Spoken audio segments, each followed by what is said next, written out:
I am here with John Ramdeen and the birthday man himself, Robin Black, who is now officially 30 years old. Welcome to your 30s. Thank you. They get dirty. You. Never looked better. I'm actually 47, which is shocking to me that much I don't time. think people believe mine or yours. I think people assume it's somewhere in the middle. Somewhere in the middle. Gabe Morency, also his birthday today. He's younger than I am. Just chew on that for a second.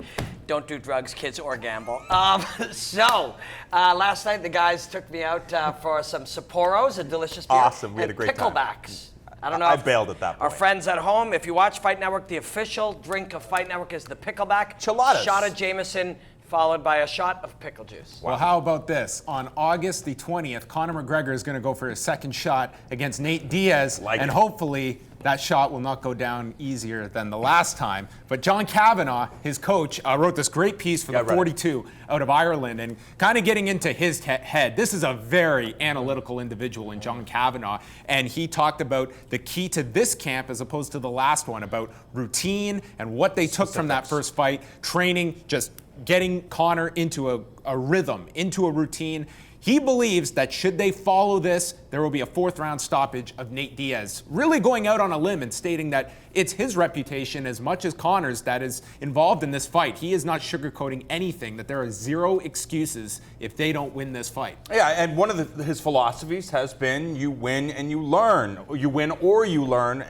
And you look at this fight, he believes that Conor took so much out of that loss to Nate Diaz. And he mentioned in the past how we never, looked at an opponent specifically because of all the different variables. Now we've looked at Nate Diaz under a microscope, and he feels responsible that he has to help paint the right path for Conor McGregor in this fight. And he believes that, yes, there's a good chance that this fight is going to go 25 minutes. It's going to be a torturous 25 minutes, but he believes that the end, as you mentioned, will come in the fourth round. In, I think it's 4 or 5 days still, I got 2 breakdowns coming out. Yeah. One from Conor McGregor's perspective and one from Nate Diaz's perspective. And it really is a fascinating fight. It really, really is. One thing I left out of those breakdowns is leg kicks, because there's almost no footage of Conor throwing leg kicks, and you need footage to make a breakdown. But that is something that's absolutely going to be in there. Leg kicks and body work, lots of mobility, and not overcommitting to the punches. Because in that first fight, Conor McGregor walked in there, swaggered in, well, I know this guy hasn't been training. I'm not sure I know exactly what we're doing. It's short notice again. But I got this, and I knock out everybody when I hit him with that. You don't knock out Nate Diaz with that. You have to be ready for that reality. So when John Kavanagh is talking about a fourth and a fifth round, that is under the assumption that this guy over there is incredibly tough. He can take your shots. He's one of the few men on earth you can't knock out with that left hand, so we're going to have to do it slowly. Is that a truth? When you look at Conor's best weapon being his left hand, can he not knock out Nate Diaz? Does Diaz believe that weapon is useless in this 25-minute battle, or is it something that Conor should still focus on, just find the right times to use it? Yep, it's still the primary weapon for sure, no doubt about it. But when you load up, there's a lot of these sort of myths and stories and sayings that fighting has. And one of them is, you can't hunt for the knockout. And when we say those things, sometimes people hear them and it just becomes that thing that you say, oh, it's that. But really think about it. If you bite down and attempt to fire with a ton of power, what you're doing different than that time that you don't, normally it's a free expression. You go in and you express the weapon, you use the weapon the way it's used. We talked to Chad Laprise today on the phone, and he talked about how smoothly, how power and speed comes from the smooth execution of technique, not the angry and aggressive desire to knock somebody out. Conor didn't knock those people out that way. He knocked them out with this smooth, well-expressed left hand. With Nate Diaz, he was biting down and going after him. But does it just come down to the philosophy? Because you ask Alistair Overeem, for example, he goes, my goal is to knock out Stipe Miocic in our heavyweight tilt for the title, and that's the way I want to get the job done. Because Alistair Overeem is a master in the stand-up department, you can set traps for people. So yes, the goal is to go out and knock them out, but not necessarily use aggression. Like you pointed out, you can't be angry, you can't be constantly headhunting. In order to get that knockout, you can set traps, Isn't efficiency the most important element to this, especially in that first round? You saw in March, Conor McGregor attacked a marathon with a sprint and then realized this was a marathon, and I think that's kind of the biggest change for this fight, knowing that, okay, I'm not likely to finish this guy in the first round. In fact, my entire game plan is going at least 15 minutes, if not more, into the fourth round. You saw that footage of 13 seconds of brilliance against one of the greatest fighters ever. We saw when Jose came back, reminded us just how brilliant he is. That wasn't power. In fact, he was backing up. That was a trap that had been set.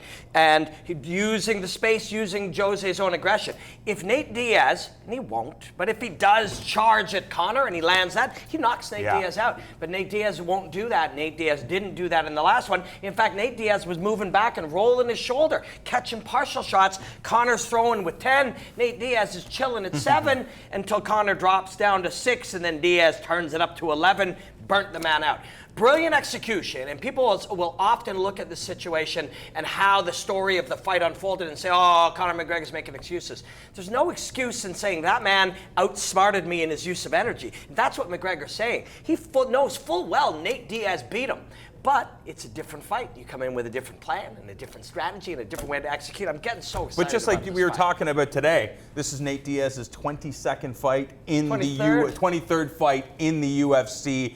This is his home. He's a master inside of the octagon. He has a complete understanding of what he's capable of, and he knows what his opponent brings to the table, and that's a very dangerous thing.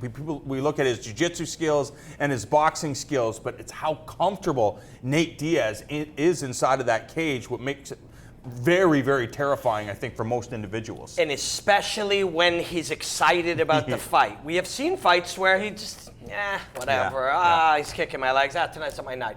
And it's the same with Nick, and that is no knock against two of the greatest fighters ever. And they really are that special. They really are that unique.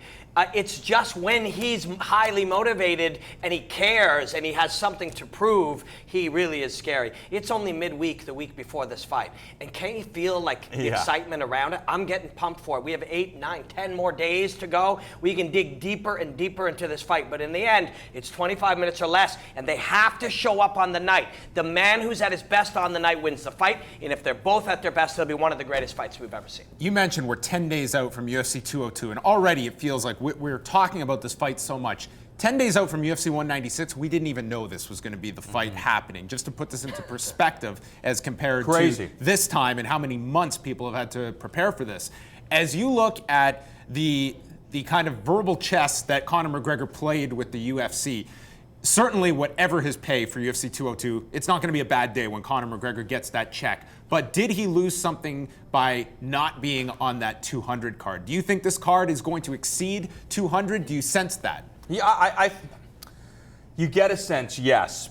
It's difficult because Brock Lesnar is arguably the biggest star ever in the history of mixed martial arts. That's just a reality because he's a spectacle. People need to see him. On top of that, he was facing a guy, if you're a fight fan, you're a Mark Hunt guy. So you're, okay, is Brock Lesnar, after being away for the sport for so long, is he going to be able to hang with guys that are in the top 10? So there was so many different stories going into UFC 200. And John Jones getting busted for drugs is all over the news, selling fights, and that does sell fights. Exactly, and I think that having Conor on, just him being in the main event of UFC 202, I think this is a bigger benefit for him because he gets to reap the benefits of him being on the main event, doesn't have to share it with Brock Lesnar. Cowboy Cerrone's on this card, and nobody is talking about that fight. So it just tells you, or shows you, that the main event of UFC 200 is the biggest fight going right now. You know who wins? The house always wins. Because the UFC was going to have a huge 200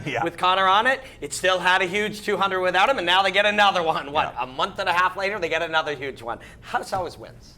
Last thing, just on John Kavanagh here. I mean, he threw out the statement that my reputation is running on this. Do you agree with that? No, I don't. Do you think that Conor especially is going to be defined by this fight outside of his weight class? Yeah, I mean, he's incredible. And one of the things Kavanagh was talking about is all of the fans and the media putting the emphasis on, is he going to defend his 145-pound title? Is he going to go up to 155 pounds? instead of just looking at this from a martial arts standpoint. Two incredible athletes who are well versed in the game of fighting, going and competing. As a coach, that's what he's doing. He's hoping to give his student knowledge, to take him into this cage to compete against one of the best in the world. And I think that's what he's hoping that the fans take out of this fight. Just an incredible spectacle with two martial artists. And if Conor wins, and I'm starting to lean that way already 10 days out, the third fight's going to be the biggest fight in UFC Exactly. history. All right, he's Mystic Black, and we have a 2-hour special. Check your listings on Fight Network for Nate Diaz, I'm Not Surprised, hosted by our own John Ramby.